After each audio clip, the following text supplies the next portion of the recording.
Grab your coffee, grab your chart. From the harbor lights to the shipyard start. Every wake and wave, every job out here. We're talking real life stories, my maritime career. This is my maritime career. From the docks to the deep out there. Dreams on deck and your path so clear. Set your course with my maritime career. Hey, this is Trey Baker at Bluewater Maritime School. Welcome to My Maritime Career. And today I have the privilege of speaking to Terrance Platts. Terrance was a student here. He's got an incredible story, and specifically his story addresses a question that we get all the time. And the question is this: hey, can I get a job if I've got a background, right? If I had some kind of bump in with law enforcement in some way, shape, or form, is it possible for me to even get a job? And you know, what we tell people all the time is yes, but of course you would expect me to say that because we're trying to get you to come here to go to school and everything. So Terrance is one of our students. He's got a fantastic story, and I'm going to just kind of let him roll through most of his story, but I'll pop in with a couple of questions. So if you want to kind of start us off, I know, kind of talk about your journey and when you got here originally and how you got here originally. Well, I was released from prison in March of 2019 after doing almost 20 years in prison. Wow. I was at Baker Reentry Program. Okay, yeah, I'm familiar with Bakery. 1 week, Operation New Hope came through there. And they was talking about the program, how they help, guys incarcerated and females that's coming home. That's cool. So real quick, let everybody know what is Operation New Hope. Operation New Hope is a program that help people such as myself that has been in trouble with the law before, and they be that bridge way, that go between into helping you get your life back on track. Far as with training, they help with if you need a place to stay, transition houses, bus passes for transportation, mental health counseling if you need to speak with someone. Everyone there have a job coach, a caseworker, and you have access to anybody and everybody that's in the building at any time. Wow. And I was one of the ones that I really took advantage of that. I had a case manager, Miss Jamar Stevens, when I was there. She went on and done great things now, and she run a program down there in Orlando, Florida. Yeah. And she really set me on the path to where I'm at right now. And I was home a couple of years and everything, and then Miss Melissa Riggins, who was over the Maritime program, called me out the blue one day. Hey, would you be interested in doing this? We're about to partner with Bluewater Maritime Training. We thought that you would be a good candidate, a good person to go and represent us as a whole because of all the good things you've done since you've been home. Wow. I said, absolutely. Absolutely. That's a good phone call to get in there. Right, I'm like, absolutely. So, by the grace of God, man, I did everything I was supposed to do, passed, and first trip I sailed out, I think the people at Operation New Hope was more excited than I was. Yeah, because that's their mission, right? And if the Operation New Hopes are all around here in Florida. I think they have like 6 different locations, 5 or 6 locations, and we partner with them. They are a great nonprofit organization, and I know this is going out all around. I can promise you somewhere in your neighborhood, there's something like an Operation New Hope. I've worked with a lot of different nonprofits and nonprofit partners, and they're scattered across the United States. Operation New Hope's definitely one of the best, and they help serve people that are here. So they got you here, right? Absolutely. They did all of that work and everything. Yeah, go ahead. And they got me here, and I never forgot where I come from. I've been home now 7 years. I completed the program a couple weeks in, and I'm still very much a part of that program as if I'm still a participant now. I love it. I could go up there and speak with, the president and CEO, Mr. Reggie. I could go and speak with Mr. Corvus Whitaker, Mr. Ronnie Cage, he be inside the prisons. Yeah. I could go in there and speak with Miss Carla that do the, she's very good, by the way, when it comes to helping you get your resume together. That is somebody that you really need to talk with when you join the program. Yeah. Because she's going to take all of your prison experiences and jobs and turn them into what they call transferable skills. There we go. Hey. And Miss Carla is Transferable very skills. skilled at doing that. So if Yeah. anybody go through that program, Yeah. please stop and see Miss Carla. And if that's your background, then I want you to start thinking about what are your transferable skills, because Absolutely. believe it or not, you got them. Chances are you're a lot more entrepreneurial than you think. You got a lot of those transferable skills. So Operation New Hope, great organization, and we love having them as a partner. They get you here, and you go through what's called our OS, our Ordinary Seaman class, right? Yeah. So talk to everybody just kind of about, like, man, I had no experience in this, right? We know where you came from and how you got here, to kind of jumping in here with both feet and learning the process and what that was like. Well, to be honest, I had no idea what I was getting myself into. Yeah. I just knew that I wanted something better than what I was currently having. I knew that I wanted to create a better lifestyle for not only myself, but for my immediate family as well. Yes. I come through Operation New Hope, and they got me here.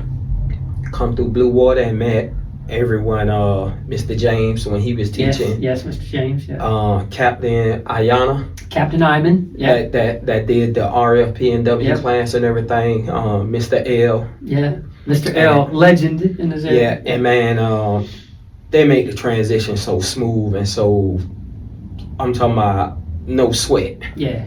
None whatsoever. I mean, Did you feel welcome when you came here? oh, absolutely. It was love from the first time you walked through the door, man. It was like, I tell people, man, it's really people and organizations out here that really want to see you succeed. Yeah, 100%. And they actually, not everyone is in it for the money. Y'all are in it because when we succeed, you succeed. 100%. Right. Because you knew what it took for us to get from there to here. Yes. And you know, I'm just a recipient of everybody that done helped me throughout this journey. Man. Everybody. I mean, even I'm just meeting you, and the talks that you and I have had, and the times that you and I interacted. It, you know, man, it can't be measured. Yeah. Just Hey, man, really. if you spot it, you got it, and it's because you have it. You have it too, man. You're an inspiring person. So you came here, you got that first certification. I think when you went through, it was a 3-week class. Yeah. Now the OS class is about a 2-week class. There's actually different options here now. You can take a 1-week class, another class that's I think 8 days, and then you got the full 2-week class. All 3 options will get you to where you can get your credentials. Mm-hmm. So we got different options for you to get your credentials. So you came through here, you finished the class successfully, you graduate, you get your Merchant Mariner credentials, and then what? So where's it finding a job? Like, were you able to get a job? Talk to them about that. Before that, Okay. because I have a background. Right. I did almost 20 years in prison. So when I initially applied to get my TWIC card, I got a letter sent back in the mail. I wasn't denied. What they was asking for was additional information. Additional information. They're not saying, we're not denying you. Right. But we need a little more information before you say yes. So I went back up to Operation New Hope, spoke with Miss Melissa Riggins. She said, okay, what they asking for is this. Arresting and booking report. Sentencing documents and transcripts. If you was on probation or parole, they need a letter from your probation officer saying that you successfully completed all the terms and agreement of your probation. So there's a few more hoops to jump through, right? They need you to be gainfully employed for at least 12 months. And they need 3 character witnesses on that job that could testify of your character. Wow. And then the last one, they need you to write a letter on your behalf stating from the time you messed up, how have you gotten better till you transition to where you're at now and you want to be a merchant mariner. Wow.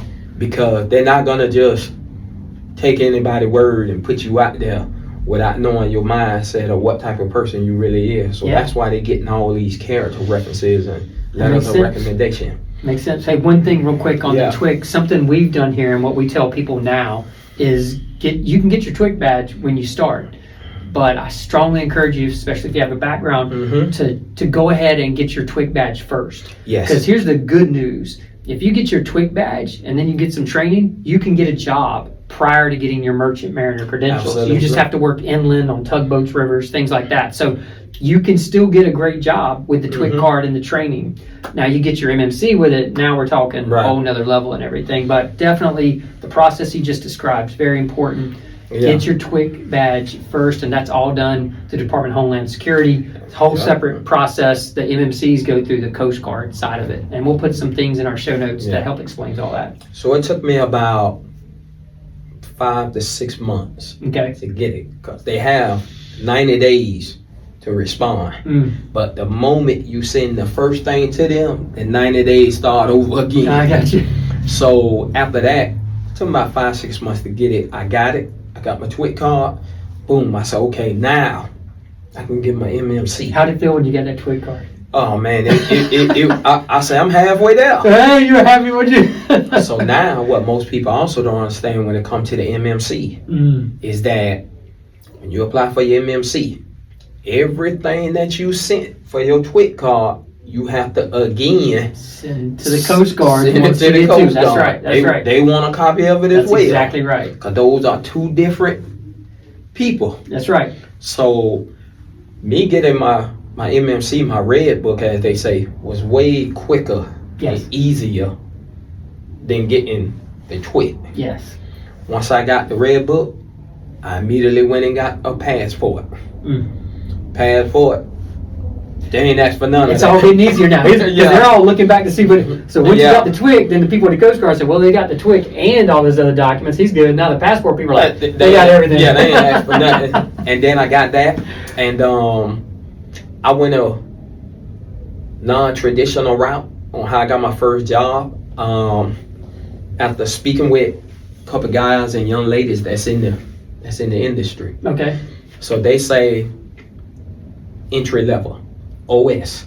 Just starting out, no experience, never been on a ship. You ain't got nobody on the ship could vouch for you because you haven't been out there. That's right. So one of the things I did that made my transition a little easier, I went to the Maritime Institute in San Diego, California. Okay.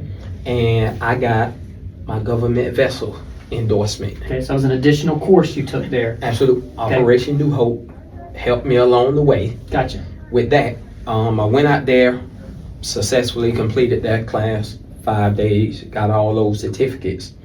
Now I'm certified and qualified to work on government issued vessels. There you go. I got all of that, and I went down to the SIU, the Seafarers International Union. Right.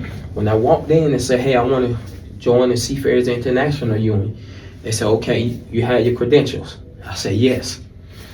When I put them out there, patrolman, Mr. Eddie Pittman, he said, you got your government vessels already?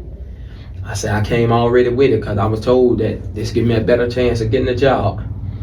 3 weeks after I walked into the Seafarers International Union Hall, I was going on my first trip. Wow. Going out. Man. 3 weeks. I graduated from the Maritime Institute in San Diego in May, and about 3-4 weeks later, I was going out on my first trip. That's amazing. And so just another thing that you might be thinking about right now, since you just mentioned the Seafarers International Union, right? Yeah. There's 2 paths in the maritime career, union path, non-union path. So again, that's all decisions you can make as an individual as you're going through your journey. One thing I want to talk about real quick though in your journey is some people might be thinking, wow man, that guy's lucky and all that kind of stuff. There's no luck in none of this. I mean, you had to work hard to get through each step and each phase of this thing, man, and you didn't stop. And I know sometimes people, especially when they might first get out, they get told a couple of no's and they get discouraged, right? And so to me, you're a prime example of you could have stopped at any of those points and you didn't. So what does it take inside, like not to stop? Like how'd you keep going through all of that? Well, I look at it to the point that growing up from childhood to right now where I'm at, almost 48, I've been told no multiple times in my life and I'm still alive. Yeah. I mean, no haven't hurt me. No. Seriously. So, it's an instructor at Operation New Hope, Mr. Darryl Matthews. Mm-hmm. He said, and this how he look at it. He said when he go on job interviews, he look at it to like when he was a single guy, go in the club. He said he asked 100 different women for a dance. Mm-hmm. 99 of them said no. He said it don't take but that one to say yes for you to. And you're on the dance floor. That's it. That's it, babe. Now I'm on the dance floor. So all my no's. Yes, it's disappointing, it's heartfelt, because I was told no a couple times. yeah, Even making a transition from coming home to getting my first job, I was told no. But it took one yes. yeah, And that one yes turned into, now I can't be denied. can't be denied. I can't be denied Can't now. be denied. Because what I did was, and I'm going to use this new wave term, I applied pressure. And what I mean by that is, I make it hard for you to tell me no. Because when I come with everything. Yeah, I come with different organizations that's back me up. I come now with work experience. Now I come with, a good head on my shoulder, a positive attitude. yes, I come to show you that I'm a valuable asset yes, to your company. Yes. Not a liability, a valuable asset. And I have a multitude of people and organizations behind me that can attest to, I put my money on that guy. yeah. So now where I'm at in life, if you tell me no now, you just tell me no. I That's mean, it. Is all. hey, Hey, so he just said something I hope you all picked up on. Like, there was a lot of wisdom in that little nugget right there. But and the whole idea of apply some pressure and go get your yes, right? Yeah. Go get your yes. Yeah. It's out there, and you just might have to work your way through a few no's in order to get to your yes. So you've been out, you've been working. It sounds like things have been going great. I think so. Tell me kind of what your schedule is. You go out a little bit, you come back home. So I'm out there on my schedule now. I do 120 days on the vessel, and then I come and do 120 days back home. Okay. And when I come home, because I done got in the habit and the mode of staying busy and always want to work, when I come home, I get a job too. So you double down, right? Yeah, I mean, because at this point, it's not about the money, because I make good money out there on the ship. Right now, it's about staying active, having something to do and not getting caught up Yeah, it's something else. into everything that's going around me. Yeah. So if I'm at Good work, call. it's impossible for me to get caught up into what's going on outside the job. That's a good call. So, So and how that's many just months me. a year are you working on the vessel then right now? Last year I did 8 months. 8 months, okay. This year I'm gonna do 6 months 6 months. All right. because I had to come and go to school and upgrade from OS to AB. Yeah, we're gonna talk about that in my just a minute. lifeboat and Yeah. all of that. So you're able to kind of balance your time at sea and at home. Yeah. Feels like it's fitting your lifestyle well. The compensation sounds like it's really good. Absolutely. You can do your own research. There's tons of information out there Yeah. about how much you Yeah. can make. You can make really good money. I tell you, I tell them, for me, as an OS entry level, never been out on a ship. I went out 2 times last year, twice, total of 8 months. Went 4 months the beginning of the year. I was home for 4 months in the middle of the year, and then I closed out the year in 4 months. And after taxes, I made $70,000. Just from 8 months. That's for 8 months, and that's entry level. Entry level. Nice. Right, I'm still entry level. All right, so now let's talk about that's good. That's good. That's good stuff, man. Yeah. Yeah, man. It's a long ways from Baker re-entry Oh to man. 8 months out, 4 months back here at home, and bringing home that kind of money. We have a little saying there. One of our instructors says, "Turn your blue to red to green." So you take your Bluewater certificates, your certificates of blue, and you turn them into your red book, and then you turn that into green, into money and everything. That's pretty much how, based on the feedback I get, that's how it works. So Absolutely. So now you're leveling up, is what we were just talking about. Yeah. And so the next step above OS is AB. That stands for able-bodied seaman. Yeah. So you've gone through the course, you graduated the course, successful. So what does that do for you now, and how do you apply that? What's the big deal about that for you? So now what you'll go from now is like OS entry level to now you'll go like me, I'm a B-book seniority down at the Seafarers International Union. Okay. And AB is now, I'm an quote unquote on deck supervisor. That's right.